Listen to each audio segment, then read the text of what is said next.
Assalamu alaikum. Today I would like to give you a couple of tips on how to live your life in a more peaceful way and be more happy. And the first tip is you need to establish connection with Allah, and you need to always cherish and take care of that connection. You need to pray, you need to give zakah, you need to read the Quran, you need to do good deeds, you need to do good things, everything what Allah loves. And you and I and everyone knows what Allah loves. Allah loves good things.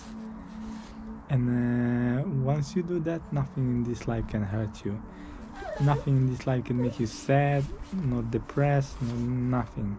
Maybe sometimes at the moment for something in life everybody can get sad, but soon after, because of Allah, you will find peace and happiness again, and you will say, "Hayr, inshallah, everything will be fine," and then you will just let it go.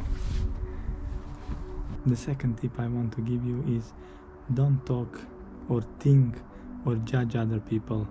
Don't talk bad about other people, because you never know what kind of situation they are and who they are. Most of the time when we see someone, we can be sure that they are doing something wrong, but we don't know why, and we don't really understand how their life and what they've been through. For example, if you have someone who is doing sin or haram, or somebody who has a girlfriend or a boyfriend or something like that, and you judge them immediately, but you don't understand how they grew up. Maybe they never had the parents to teach them. Maybe they never had nobody to teach them. And if you, Auzubillahi, or me, or anybody of us didn't had nobody to teach us from the beginning, maybe we would be like them, and we would have to wait until the moment when Allah help us that we can change and that we can become more than that and better people, So remember that, never talk bad about other people, because only with that what you can do is sin. You cannot gain nothing. The only thing you can do bad. So try to avoid it. Never wish for their life, because sometimes you may see in some people and you may think they have everything, they are rich, they have a good house, they have a car, they have everything, but you actually don't know what kind of life they have, because maybe they are sick, maybe they have some other hardship, maybe they have a problem with the family, maybe they have a problem with the children, Auzubillah, maybe they have so much other problem that you don't know, that you cannot see. And I know that because I know some of my dear friends, who so many examples I have, where I saw some people and they are so good and kind and everything, and they seem like they have everything good, and everything is going good in their life. But later when I meet them, when they open themselves to me, and they told me their stories, I realize how hard life they have, And if you see someone like that, doesn't matter who it is, if they are Muslim or non-Muslim or rich or poor, if you wish for their life, you can do something bad and Allah can give you their life, and with that their hardships, and you don't know what kind of hardship they have, and it can be sickness, it can be Auzubillahi, problem with the family, problem, so many different varieties. So remember that, never wish for other people's life. Try to find peace with whatever you have, and trying to improve your life in a better way if you can. And inshallah, most of the time you can. In like 99% of the times you can make your life better, unless if Allah have written something for you. And of course Allah is always deciding our life, I know that, but still we also can affect our life so much, and Allah is helping. So if you are fighting for your life and fighting to have a better life and good life, inshallah Allah will help you. We say, in my country, and even in the Quran, Allah says in the Quran, Allah is so fair, Allah says in the Quran, even to those people who are not believers, Allah will give them what they deserve, and what they fight for, If they fight for dunya, they will have dunya, but when they'll return to Allah, they will have nothing, Auzubillah, So that is also something to think about. And the third thing you should do is always try to improve your iman.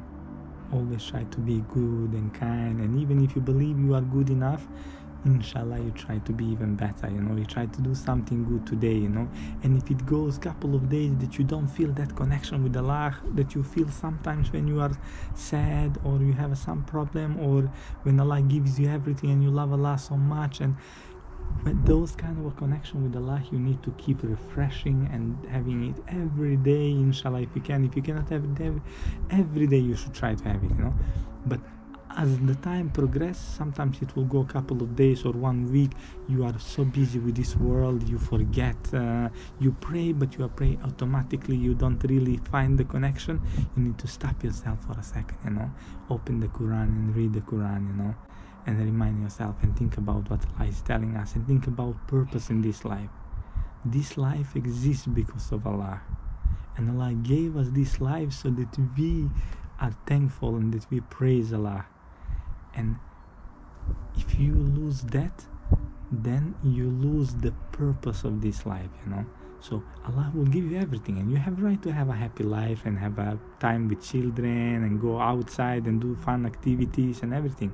But still, you can find 10 minutes, 15 minutes for Allah, for a prayer in the morning, in the evening, when everything settles down. During the day, maybe you are busy, you work, and so you pray, Sometimes you are doing it faster, but in the morning and in the night, you can find peace because you don't have so many activities then, and you can find time for Allah. Don't be like you pray in Maghrib, you want to just finish it fast, pray in Maghrib so that you can go watch movie or sit on the phone or eat or do something else, Try to find peace and try not to hurry out something what is for Allah. What is for Allah, it should be in peace, even if it is 5 minutes, but in peace and quietly and slowly.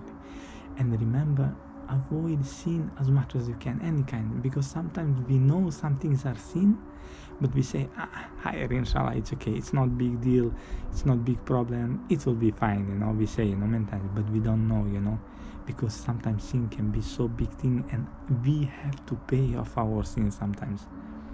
Even if Allah forgive us, sometimes some sins we have to pay off in this life.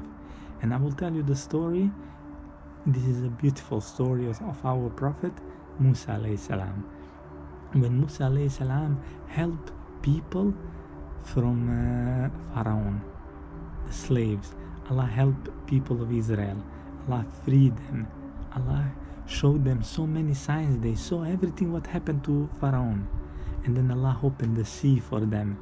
And then Allah gave them everything. And then Allah said to Moses to go up in the mountain, and that was one of the tests to people. And Allah says to Moses, 30 days. And after 30 days, Allah on purpose prolonged his stay for 10 more days to make it 40 days. And then people who are down there, who are waiting for Musa to return, after 30 days Musa don't return, 1 more day, 5 more days, 3 more days, and they were starting to think Musa will not return anymore. And then Shaitan come, and start to whisper in their hearts, and make them lose themselves, And then they started doing haram and everything, just because they think Musa will not come anymore. Maybe, it's been already 40 days, he doesn't come back. In that time, it's not like today. You go somewhere and then you 100% come always. In that time you have animals outside, wild animals. You have wild people who are stealing and killing and doing bad things, So many things can happen, and who knows what they have been thinking. We don't know, but I am guessing, that maybe they thought something like that. Allah knows best. But the thing is that they forgot and they started doing haram. All those good things that Allah gave them, they forgot, and they started praising a cow. A'udhu billah, and they did big haram. For 40 days, they didn't have the patience to wait, and Allah punished them for 40 years in the desert. And that story you can read in the Quran and in the Bible and in the Old Testament, and everyone knows that story. Imagine, they didn't have the patience for 40 days for Musa to come, and Allah punished them 40 years in the desert. They were living in the desert for 40 years without water, without food. They go struggling, find a little bit water here, find a little bit food there, but alhamdulillah, some of them Allah forgave after that, because Allah is the most merciful, and Allah wants to teach us. And that punishment is also something that we can teach from today. And it's better we teach from that example than Auzubillahi, we do some haram things that are not good and we know, and then later Auzubillahi, we go through hardship and we remember, this is because I wasn't good, this is because I did some haram things and now I have to pay my debt. But inshallah, Allah will forgive me. Inshallah, Allah is the most merciful. Allah truly forgives all sins, and that is true. But the point of this story was to help you realize that don't take the sin so easily, because sometimes the sin can be wrong and so bad and we say it's okay, and then you have to pay it off in this life, Auzubillahi, in the next. But it's much better in this, if you go through some hardships, sometimes maybe it is cleaning your heart from sins, and because of that, and sometimes it is just a test. Maybe inshallah you are a good person, but nobody is without sin. I am not without sin, you are not without, nobody is without sin. Allah says that in the Quran. So you cannot think like that, but still sometimes it is because of sins, and sometimes it is because of hardships or because of test, because everybody has to go through tests, we know that. And Allah says in the Quran, you cannot say I believe and then you expect to have a perfect life. You have to go through hardship. Even our prophets, who were the best people, they went through hardship and they didn't have to. If you think like they could ask Allah, why I? They could, but they didn't. And why would we ask like that? Auzubillah, make us, Allah, inshallah, to be one of those people who are strong in peace and take with patience and sabr everything from Allah, and then establish connection with Allah, and then Allah may love us, inshallah, and we have a good and beautiful life with Allah as true Muslim. Ameen, inshallah. Assalamu alaikum. That was all for today, and I hope inshallah this was a interesting video for you. Assalamu alaikum.